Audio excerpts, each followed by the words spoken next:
Today on Inside the Issues, I speak with Eric Jardine on cybercrime. Hello and welcome to this week's edition of Inside the Issues, a CG online podcast. I'm David Welch, CG Chair of Global Security at the Balsillie School of International Affairs and a Senior Fellow here at the Center for International Governance Innovation. And it's our pleasure to welcome a guest into the studios every week to talk about an important issue on the global agenda. And today I'm very happy to welcome Eric Jardine, Research Fellow with the Global Politics and Security Program here at CG, and also a member of the Internet Governance Research Team. Welcome, Eric. Thank you very much.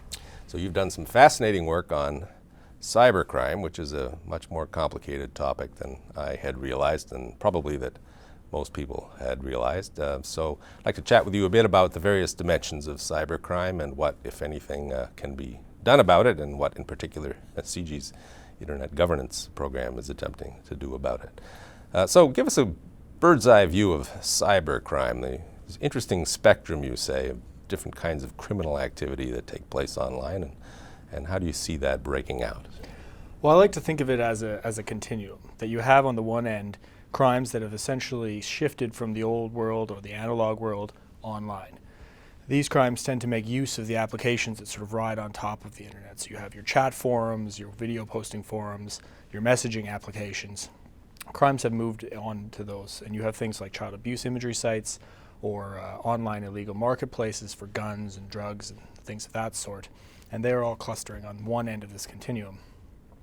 As you move through to the other end of the continuum, what you find is crime that is just uses the infrastructure of the internet to launch an attack.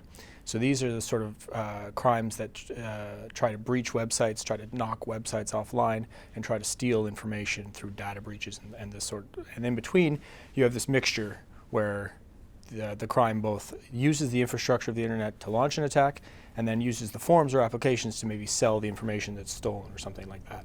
Right. So at the first extreme is what you'd call the dark web. Which is a fascinating phrase. Tell us a little bit about the dark web and how that works technically. I mean, a novice understanding of the internet is it's just all one giant web of connected computers, but there's a subsection of it that somehow manages not to be as transparent or as well connected or something. So the common breakdown is you have the surface web, which we all use every single day, the deep web, which is characterized by everything held behind paywalls or login credentials, and then the dark web. And the dark web's definitive characteristic is everything done there is done anonymously. So if you're hosting a website, if you're visiting a website, you're doing so anonymously. Are you really doing it anonymously? See, that's the thing. And you, in fact, are, at least most of the time. Okay.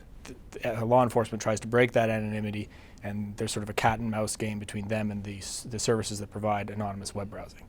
And so you have to use this specially configured browser to actually get down there. The most commonly used is known as Tor, which stands for the Onion Router. And what it basically does is break up a typical internet connection into three parts. So rather than just communicating directly with a website, you'd communicate with an initial computer in a set of relays that would just forward that signal onto a second computer, then onto a third computer, which then requests the information, and then the information sent back. And it means that you can't get law enforcement or others can't get a view of who the user is and connect them definitively with what the content being viewed is. You can sort of brute force it and get a sense of traffic coming in, traffic going out, and maybe get a view in an aggregate sense of where traffic's going, but you could never pinpoint an individual user in that system. And you can host content in a similar way using Tor. And so this provides anonymity, and it provides cover for people to do both good and bad things online. Mm-hmm. Now, is there encryption part of that piece for the dark web, or is this all happening without? Absolutely, yeah. The encryption, the signal between the user and the final computer is heavily encrypted, and it's a distinct encryption signature, which means people who use Tor often get targeted by intelligence agencies because it's recognizable. And the last link between the final computer in the system and the content being viewed is not encrypted, which means that those who volunteer a computer into the Tor network, because it's all volunteer-based, those who volunteer the last computer, called an exit node, tend to get visited by the police an awful lot because of some of the illegal activity that's done via the Tor network. That last IP address is visible to internet service providers and law enforcement. Right. Now you note that the dark web is also of use to human rights activists and human rights. So it's not all criminal activity that takes place on the dark web. Tell us a little bit about that. Absolutely not. The technology, Tor, is dual use. So you can use it to visit child abuse sites and things like that. And for example, there was one study done by 2 computer scientists in the UK. And what they found is that 2% of the sites hosted on Tor are child abuse sites, but 83% of the traffic goes to that 2%. So there is a large problem there. But I've done a study to look at the other side, which is, do political rights matter? Does the level of political repression in a country drive use of the technology? And what I actually found was that beyond a certain low point, you do see increasing repression starting to drive up usage of the Tor network. And so if you imagine China moving from a sort of a mildly repressive to a heavily repressive sort of scenario, it's with its 640 million internet users, you'd have hundreds of thousands of new Tor users simply because the political context worsens, because people need to use the technology sometimes to exercise their right to free expression, to access information, and those sorts of things. Mm-hmm. Now moving toward the surface web, different category of criminal activity taking place there. Presumably this is easier for law enforcement to deal with in principle. Is it a question of capacity, like too much supply of criminal activity on the surface web and inadequate supply of policing? Or often it's actually still quite difficult because there's what is known as the attribution problem. That it's very easy to mask the origin of an attack that occurs on the surface web. So if someone's trying to knock off or trying to break into a website and they're trying to do so via a hack, they're likely to take steps to obfuscate their internet their IP address, making it difficult for law enforcement to pinpoint who actually launched the attack, who stole the information. But they're not using a Tor network to do that. They can use similar relay systems. They might use Tor, yeah. So there's an interconnection source between the dark web and the surface web when it comes to criminal activity. The dark web permeates most forms of online crime. So the obvious applications, the child abuse sites, the illegal marketplaces that are hosted there, it has a big effect. On the other side of things, say for something like a DDoS attack, which is called a distributed denial of service attack. Those are the ones that just knock a website offline for a period of time. They're quite common. VeriSign estimates there's about 10,000 of them per day. The average duration is about 2.3 hours. And the average cost is about $40,000 for these attacks. Cost to the person being attacked? Cost to the website, yeah, or the operators of the website. And they're committed by what are known as botnets. And that's a bunch of computers hosted all over the world that are harnessed together, and they just send a series of web requests to a website and knock it offline. Basically overwhelm its ability to process requests. But they're all infected with bits of malware. That's how they become part of this botnet. But there's sites that sell botnet services, so you or I could go onto the dark web and pay, I think, $10 for an hour to get a botnet to attack a website if we so chose. And so there's the selling part, and then there's also the command and control nodes for these botnets. Those are also usually hosted on the dark web. So the dark web sort of spans the continuum of crime, but there's certainly something distinct about the way in which crime flows across the network versus just riding in the applications. So if I wanted to pay somebody to run a DDoS attack through a botnet on a dark web, how do I pay them? It would be done likely via sort of an online currency, or cryptocurrency, something like Bitcoin or Darkcoin or something like that. So these are anonymized currencies that Bitcoin has a fairly good book value to it, and you can pay those in dark web forums to criminals to do various things. Ransomware attacks are similar. They set up specific dedicated, essentially bag drop sites where people who have had their computers infected by what are known as crypto walls or crypto lockers have to go to this site and pay Bitcoins to the person to receive encryption keys to get their system unlocked. So fascinating. There's still an element of trust involved, isn't there, in transactions on the dark web? Hugely, yes. Hugely. Yeah. So coming to governance, popular image of the internet is that it's relatively ungoverned. I suppose that's technically not entirely true, but is part of the problem in dealing with cybercrime the fact that it's inadequately governed, or it's inappropriately governed, or what are different ways of reconfiguring internet governance that might actually give us leverage on cybercrime? Well, I think there's a few things that sort of inhibit our ability to deal with cybercrime at this point. One of them is it's a jurisdictional problem. So the world's divided up geographically, and the internet is the exact opposite. It's one big system. And so crimes launched from Russia can affect people in North America, and the criminals never need to cross borders. So there is a process in place called mutual legal assistance treaties where theoretically Canadians or Americans could request that Russia help in an investigation or turn over evidence to help find a criminal who launched an attack. But as you can imagine, that process is very cumbersome. It often runs into roadblocks that are political or institutional or things like this. So it's not a very effective process, and it probably needs to be changed. Another problem is there's a lot of different people involved. So previously, in previous eras, law enforcement was essentially the purview of governments, at least in recent times. Now you have governments involved, you have private companies involved, you have internet security firms involved, and even individuals end up being the last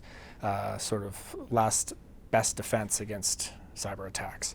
And so with that many people involved, there's a lot of shirking of responsibility and it's actually these people's role or these people's role to deal with crime.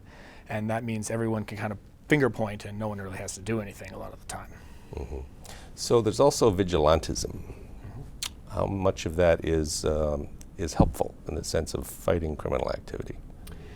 It's an interesting question because it can be useful. And Anonymous is probably the most famous or infamous group for actually undertaking vigilante justice online, although there are individuals who wouldn't affiliate themselves with Anonymous who still do stuff like that.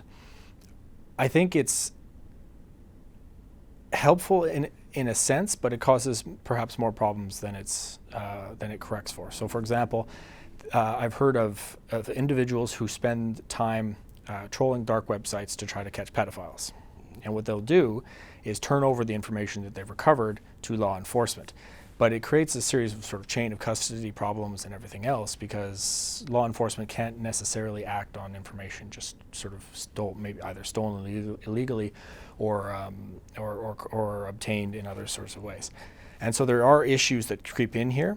It's not too widespread of a phenomenon, and often it's very targeted at increasingly political problems. So, for example, Anonymous taking on ISIS or Anonymous taking on elements in the Syrian regime is increasingly common. So Anonymous as a group is starting to blend political activism with its hacking rather than trying to counter strict crime, which they deem as being someone else's problem. So tell us about CG's Internet Governance Program and the kinds of research activities you're doing and other kinds of activities intended to help us better govern the internet or the internets of right. various kinds. Well, in 2014, we set up what is called the Global Commission on Internet Governance. It's chaired by Carl Bildt, who's the former Prime Minister of Sweden. It has a series of notable individuals on it. For example, Michael Chertoff, who's the former Homeland Security Secretary from the United States. Sir David Omand, who's the former GCHQ director in the UK, as well as a number of others from around the world, and not just on the security side, but also spanning onto the development, technologists, and so forth. So it's a very high-powered group of people, and the aim of the commission is essentially to provide a high-level strategic recommendations for governments, for technologists, for private companies, for individuals around the world to try to advance the internet governance agenda going forward. That they recognize that there are problems, some very large, some looming quite seriously on the horizon, and that we need to try to deal with them now. Because the system as we know it, this one big internet where you can generate, for example, up to $4.2 trillion in economic growth, is under threat from a variety of sources. Some of it is crime, some of it is the potential fragmentation of the internet into a series of regional blocks. Some of it has to do with the violation of rights. Some of it has to do with the failure to expand internet to the next billion users. And so taking all of these things together, the aim of the commission is really to say, here's what we can do to try to help. It's part and parcel and supported by a large research network that we've set up. And some of the work that I've been talking about today was published in support of the commission. There's a host of other papers as well. And again, they span the gambit from governance-oriented papers through to access-oriented papers, with crime and rights online all falling in between. Mm-hmm.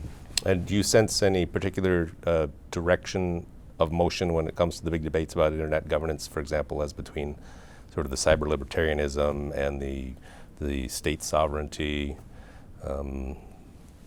web blocks with some but not necessarily dense connections between them? How do you see this developing? Clearly it's very political, and different countries have different attitudes towards this for different reasons.